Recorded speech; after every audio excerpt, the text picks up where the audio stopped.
BNP সরকারের নবনির্বাচিত প্রধানমন্ত্রী ও নতুন মন্ত্রিসভার সদস্যরা রাষ্ট্রপতির কাছে শপথ নেবেন মঙ্গলবার। জাতীয় সংসদ ভবনের দক্ষিণ প্লাজায় আয়োজন করা হচ্ছে শপথ অনুষ্ঠানের।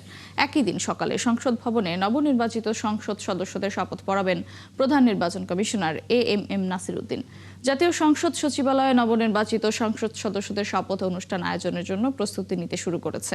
12 ফেব্রুয়ারি জাতীয় সংসদ নির্বাচনে 209টি আসনে জয় পেয়ে 2 দশক পর সরকার গঠন করতে যাচ্ছে বিএনপি। অন্যদিকে জামায়াতে ইসলামী পেয়েছে 68টি আসন।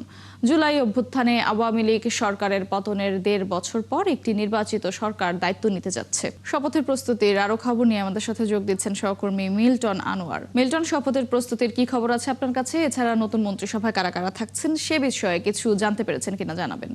আপনি জানেন যে এই প্রথমবারের মতো বাংলাদেশের ইতিহাসে একটি গুরুত্বপূর্ণ ঘটনা বা একটি অভূতপূর্ব ঘটনা করতে যাচ্ছে, এবং সেটি হচ্ছে যে বঙ্গভবনে নতুন মন্ত্রিসভার শপথ না হয়ে যে জাতীয় সংসদের দক্ষিণ প্লাজায় এই প্রথমবারের মতো নবনির্বাচিত সরকারের মন্ত্রিসভার শপথ অনুষ্ঠান অনুষ্ঠিত হতে যাচ্ছে। এবং এই যে শপথ অনুষ্ঠিত হবে সেটি বাংলাদেশের ইতিহাসে এই প্রথমবারের মতো একটি ঘটনা। এবং এর আগে আমরা দেখেছি যে দক্ষিণ প্লাজায় নানা রকমের ঘটনা ঘটেছে। জুলাই সনদ স্বাক্ষরিত হয়েছে এই দক্ষিণ প্লাজাতে আমরা বেশ কয়েকটি বড় শোকসভা দেখেছি, জানাজা দেখেছি, কিন্তু এই প্রথমবারের মতো নতুন সরকারের শপথের মতো ঘটনা এই দক্ষিণ প্লাজায় ঘটছে। কিন্তু সেটি মঙ্গলবার দিন বিকেলে এই শপথ ঘটবে এবং রাষ্ট্রপতি সেই শপথ পড়াবেন। কিন্তু তার আগে আপনি জানেন যে রীতি অনুযায়ী সংসদ সদস্যদেরকে শপথ দেওয়ার বিধান আছে।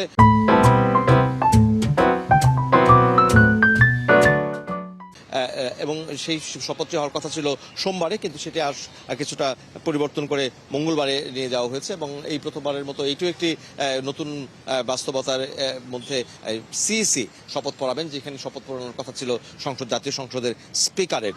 এবং নতুন সরকারি সংসদ সদস্যদের শপথটি পড়া হবে মঙ্গলবার দিন সকালে, এবং তারপরে বিকেলেই কিন্তু নতুন মন্ত্রিসভা তারা যারা আছেন তারা শপথ নেবেন। এবং এই মুহূর্তে যদি আমরা বলি যে যারা যে এই নির্বাচনে জয়লাভ করেছেন, বাংলা জাতীয়তাবাদী দল বিএনপি, যারা 2/3 বেশি আসনে জয়লাভ করেছেন,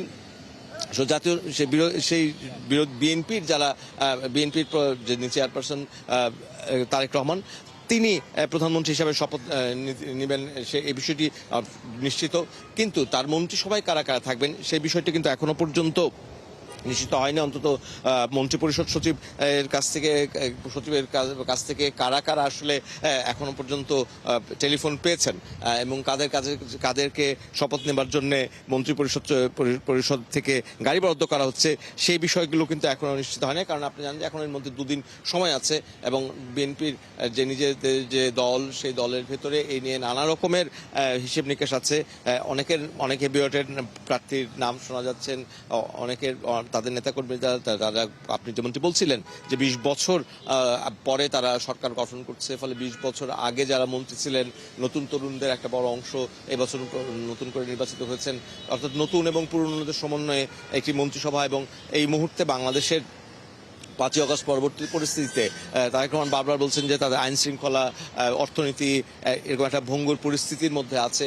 সেই জায়গায় সেটিকে টেনে তোলা, সেই জায়গায় বাংলাদেশকে আবার উন্নয়নের ধারায়, সমৃদ্ধির ধারায় ফিরিয়ে আনার যেই চ্যালেঞ্জ, সেই চ্যালেঞ্জটি কিন্তু আছে। ফলে এরকম একটি মন্ত্রিসভা তারা করবেন এবং সেই আলোচনা আছে এবং নানা রকমের তালিকা আমরা সামাজিক পরিসরে দেখতে পাচ্ছি। কিন্তু এখনো পর্যন্ত বিএনপির তরফ থেকে আনুষ্ঠানিকভাবে কিন্তু কোনো মন্ত্রিসভা কারো নাম ঘোষণা করা হয়নি, আমরা আলোচনা শুনছি।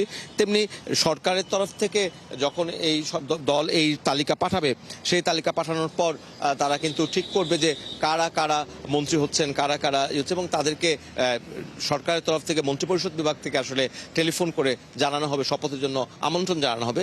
সেই কাজটি হয়নি, সেই কাজটি শুরু হবে মঙ্গলবার সকাল থেকে, অর্থাৎ যখন তারা এই জাতীয় সংসদে শপথ নেবেন একজন সংসদ সদস্য হিসাবে। তারপরে এবং সেই যে প্রথম যে কাজটি, অর্থাৎ সংসদ সদস্য হবার যে প্রস্তুতি, সেই প্রস্তুতি চলছে। আমরা কথা বলেছি এবং তারা এখনো বলছেন যে তারা আসলে শপথের জন্য প্রস্তুত আছে জাতীয় সংসদ। ধন্যবাদ মিল্টন আপনাকে। দর্শক, সংসদ ভবন এলাকা থেকে নতুন মন্ত্রিসভায় কারা কারা শপথ নিচ্ছেন সেই প্রক্রিয়া জানাচ্ছিলেন সহকর্মী মিল্টন আনোয়ার।